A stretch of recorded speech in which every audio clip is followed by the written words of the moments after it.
السلام عليكم، ازيكم حبايبي؟ عاملين ايه؟ يا رب تكونوا بخير. وحشتوني جدا جدا.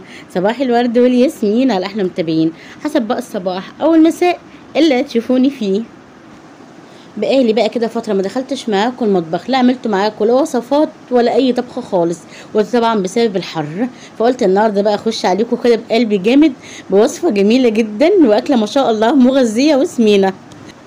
هنعمل ايه بقى النهارده يا حلوين؟ هنعمل مع بعض طاجن اللحمه الضاني بالخضار، وكمان هنعمل معاه رز بسمتي برضو بالخضار. يلا بينا كده بقى نسمي الله ونصلي على الرسول، وشجعوني كده بلايك وكومنت ونسمي الله ونبدا الفيديو بتاعنا. اول حاجه كده هنجهز اللحمه.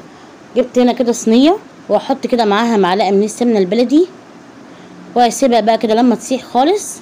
وبعد ما تسيح معايا كده هنا اللحمه الضاني اهيت غسلاها كويس جدا، وسبتها كده بقى لما نشفت خالص من الميه بتاعتها. وطبعا النار عاليه بتاعتي، هنزل كده باللحمه بتاعتي في قلب الطاسه او الصينيه. وطبعا بقى لو اللحمه بتاعتك فيها نسبه من الدهون هتحطيها كده على الدهن اللي فيها لحد ما الدهن ينشف خالص. بس الحمد لله اللحمه بتاعتي ما كانش فيها اي دهون خالص نهائي، فهحطها كده لما تاخد صدمه. وبعد كده بقى هبدا اقلبها كده على الجهه التانيه بالشكل ده، وهسيبها بقى لما تحمر خالص.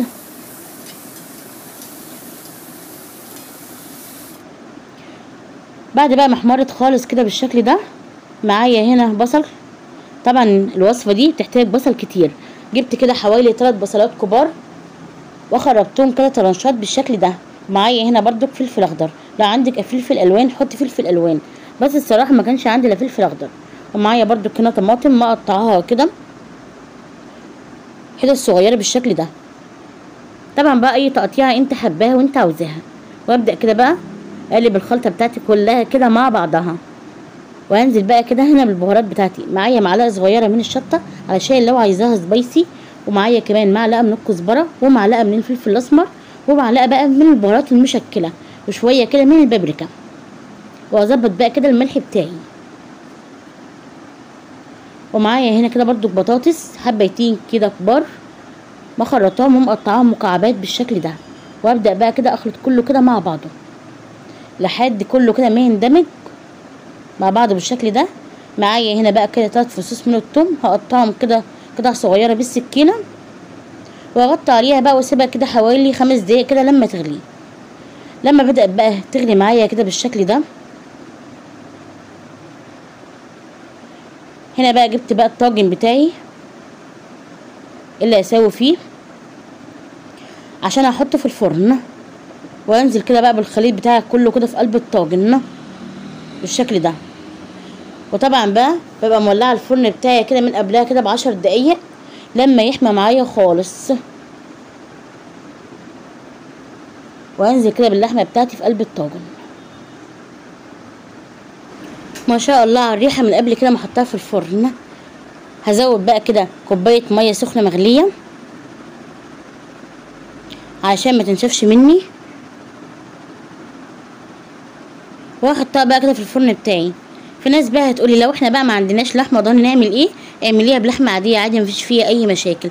انا عامله بس كده الطريقه دي علشان الناس اللي بتحبش اللحمه الضاني في الشوربه.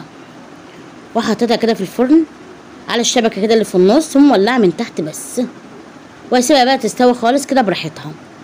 هنا بقى كده هحضر الرز بتاعي. معايا هنا كده معلقه من السمنه، وهسيبها كده بقى كده لما تسخن. وهنزل كده ببصلايه متقطعه كده قطع صغيره، وهقلب فيها كده لحد بس ما تدبل معانا. انا مش عايزاها لا تصفر ولا تتحرق. بعد ما اصفر بعد كده ما دبلت معايا بالشكل ده، هنزل كده بقرن من الفلفل الاخضر مقطعاه برضو كده قطع صغيره، وهديهم كده تشويحه. ومعايا هنا بقى ليمون مجفف، ومعايا كمان ورق لورا. وانزل بقى كده بالخضار بتاعي عباره عن بسله وشويه كده من الجزر متقطعين كده خرط صغيره، واسيبها بقى لما تستوي خالص براحتها. وانزل بقى كده بالبهارات، معلقه كده من الفلفل الاسمر، ومعلقه صغيره من البهارات المشكله، ومعلقه بقى من الكبسه بهارات الكبسه. وهقلبهم كده كويس جدا، وهسيبها بقى لما تستوي براحتها خالص. ولو حسيتي كده اللي هي نشفت معاكي حط لها شويه شوربه صغيرين. بعد ما نشفت خالص كده واستوت بالشكل ده، طبعا كنت بختبرها ما شاء الله الجزر والبسله مستويين كويس جدا. هنزل بقى كده بالرز بتاعي، طبعا غسلاه كويس جدا ومصفياه من الميه بتاعته. انا ما بنقعش الرز، بغسله على طول واصفيه واحطه على طول كده على الخلطه بتاعتي، واقلبه بقى كده كويس جدا كله كده مع بعضه. وزي ما قلت لك قبل كده، لكل كوبايه من الرز كوبايتين من الشوربه او الميه حسب المتاح عندك.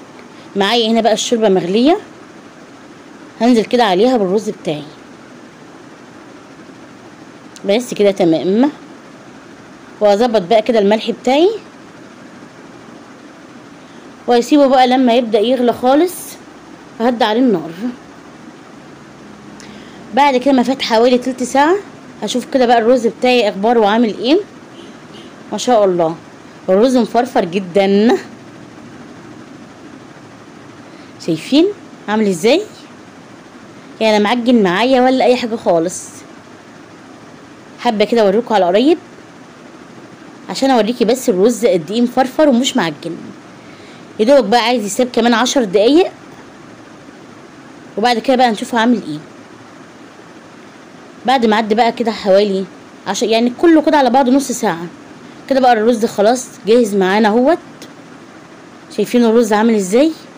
ما شاء الله مفرفر معانا ولا معجن ولا اي حاجة خالص، بجد تحفة تحفة. هنا بقى خلاص الطاجن طلع معايا من الفرن اهوت، يعني خد كده حوالي ساعتين حسب بقى اللحمة ما تستوى معاكي.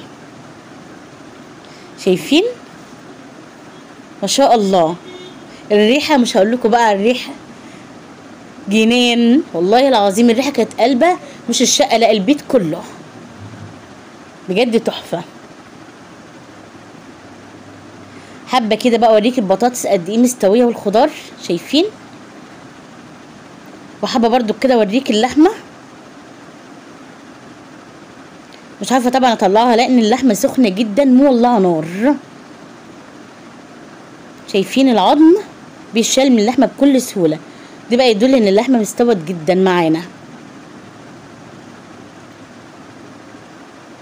هوريكي بس كده كمان حتة عشان تتأكدي اللحمة معاكي مستوية.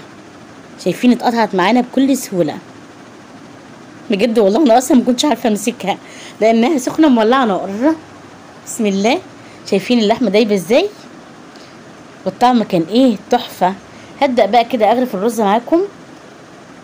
اي قارب عندك بقى واي حاجة هتغرفي كده الرز بالشكل ده عشان يديكي بس كده شكل جمالي، وهتغرفي بقى لكل واحد طبقه، وهنقلبه كده على الصحن على الطبق بتاعنا. شايفين يا جماله، حاجة كده فاخر من الاخر، يعني شغل مطاعم. شايفين الرز عامل ازاي والطعم كان تحفة. هنا بقى كمان هبدأ كده اغرف الطبق بتاعي، بغرف كده الخضار وكده الطبق بتاعي جاهز بالشكل ده. وكده بقى غرفت معاكم الرز وغرفت معاكم طبق الخضار باللحمة، بجد يعني تحفة. يعني طبعا كان الاكل ده ما شاء الله اتاكل وانا بقى بمنتج الفيديو، بجد جوعت. الاكل كان طعمه تحفه وطعمه جميل جدا. وزي ما قلت لك لو ما عندكيش لحمه ضاني اعمليها باللحمه العاديه عادي، مفيش فيها اي مشاكل. انا حبيت بس اوريكم اللحمه بتتعمل بالطريقه ديت عشان الناس اللي بتحبش اللحمه الضاني، بجد لو جربتيها بالطريقه دي والطعم ده هتحبيها جدا. لو عجبكم بقى فيديو النهارده يا حلوين، يا ريت بقى كده تشجعوني كده بلايك واشتراك في القناه، وعايزه كمان كده كومنت حلو منكم علشان تشجعوني، وعايزه كمان تشيروا الفيديو ده علشان يوصل لاكبر عدد من الناس. سلام.